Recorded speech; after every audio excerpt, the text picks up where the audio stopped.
Good afternoon, everybody. Can you hear me out there? Cool. My name is Amanda Watson, and I'm a new assistant professor at the University of Virginia. Today, I'm excited to talk to you about Lumos, an open source device for wearable spectroscopy research. Today, a patient goes into the clinic and invasive sampling occurs, such as a blood draw. These samples provide a brief snapshot of the patient's status from when they were drawn in the clinic.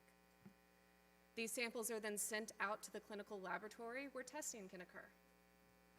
Spectroscopy is used in many testing procedures, but at a high level, you take light, apply it to a medium, and sense what is absorbed or emitted.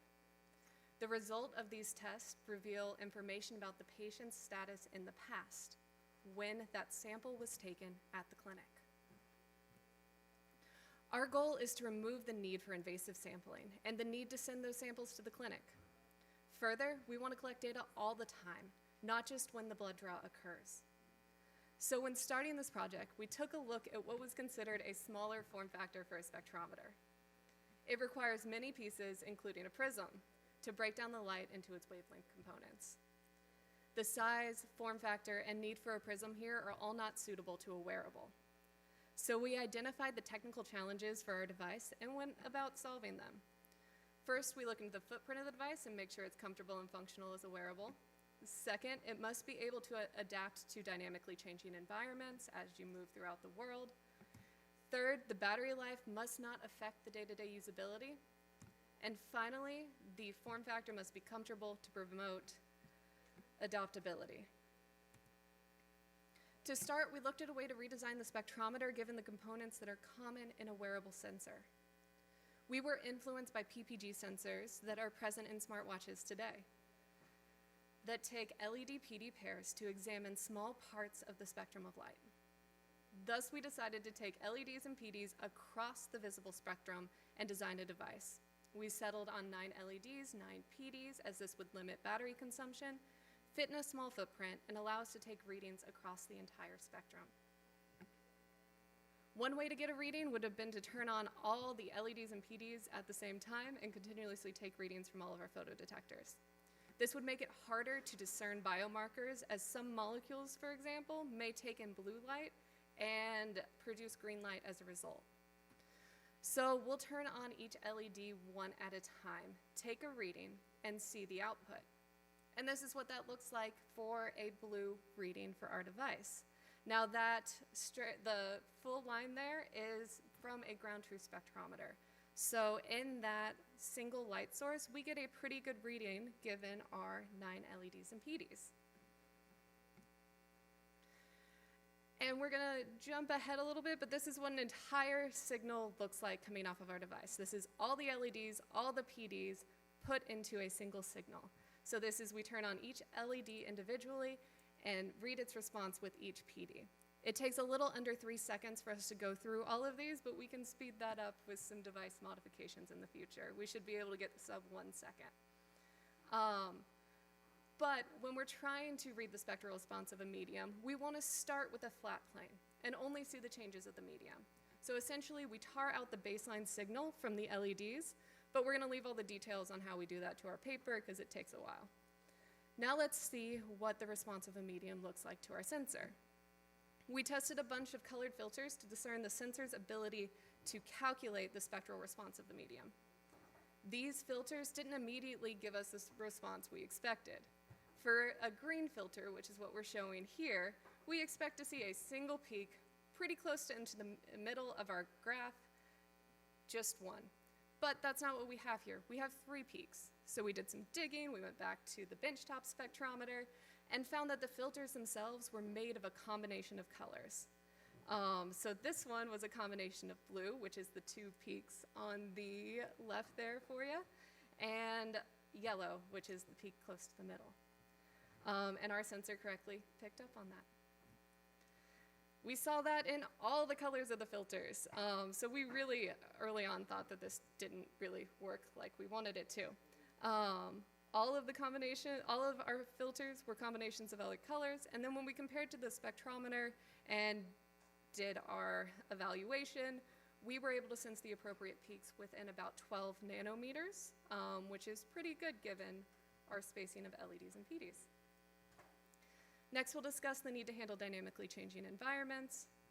As a person moves through the world, they encounter many different light schemes. Outside will affect our sensor readings differently than in the lab, the gym, the hall, or even an elevator or a stairwell. And changing environments look like this to our sensor data.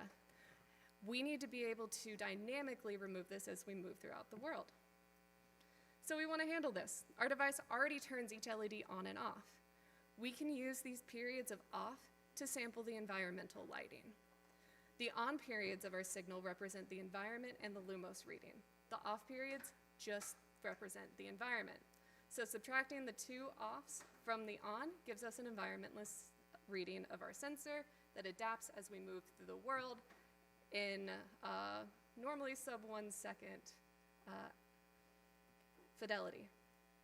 Thus, we can travel through all environments without accruing errors as we go, as we see in like accelerometers.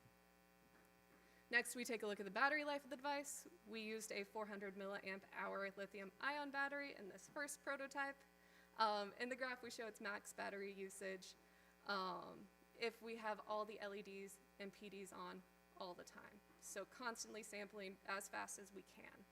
In this mode, we get approximately 7.5 hours of battery life. If we attempt to save battery as much as we can by duty cycling, limiting LEDs, PDs to whatever biomarker we're targeting, we can get almost 60 hours of battery life. This is more than sufficient for a wearable device, and in the future, we can optimize the battery per the needs of the system. We designed custom PCBs to save space and provide form factors that are familiar to the user.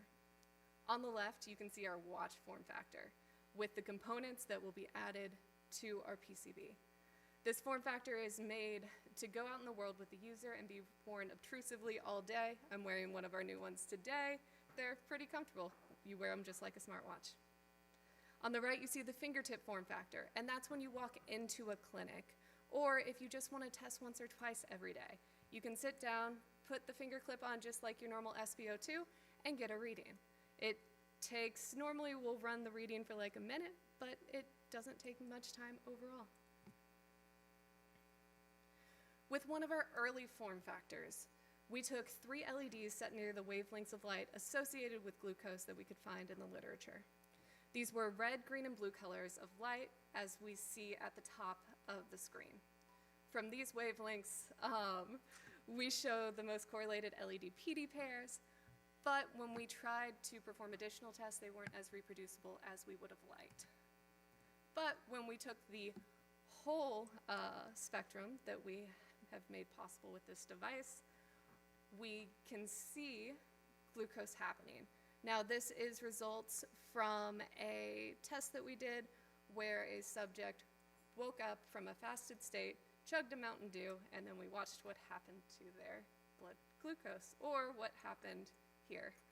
And so we see it spike, we see it bounce around, but that's kind of what we expect at this high of a fidelity, given glucose is basically a buffered dampened system controlled by glucagon and insulin. So to wrap up, Lumos is a wearable optical spectrometer that is enabling non-invasive biomarker monitoring. Our future works include optimization of the sensor, simultaneous sensing of biomarkers, and we also plan to address a number of applications, but first and foremost, glucose and opioid detection. Thank you.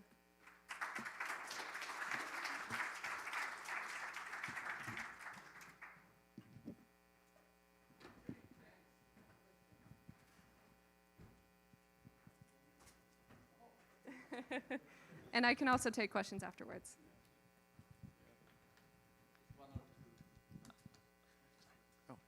Oh yeah, awesome presentation. That's Thank you. like so cool. I just was wondering, so like a lot of times these tests, they occur outside the body without skin and things in between the blood and like the sensor. So I'm curious if you've done any characterization of how skin in between. We haven't done, for example, a BMI characterization yet, but we have done now future work with glucose on the body sensing. Yeah. Oh, I guess the question was more around like the environmental. You see like interactions with dynamic interactions when you're walking around an environment can you also like subtract out skin or something like that? Like skin tones? Yes. Yeah, or yeah. Yes. So all of that is possible, and we have single-time baselines that we collect to do that with. Okay, very cool.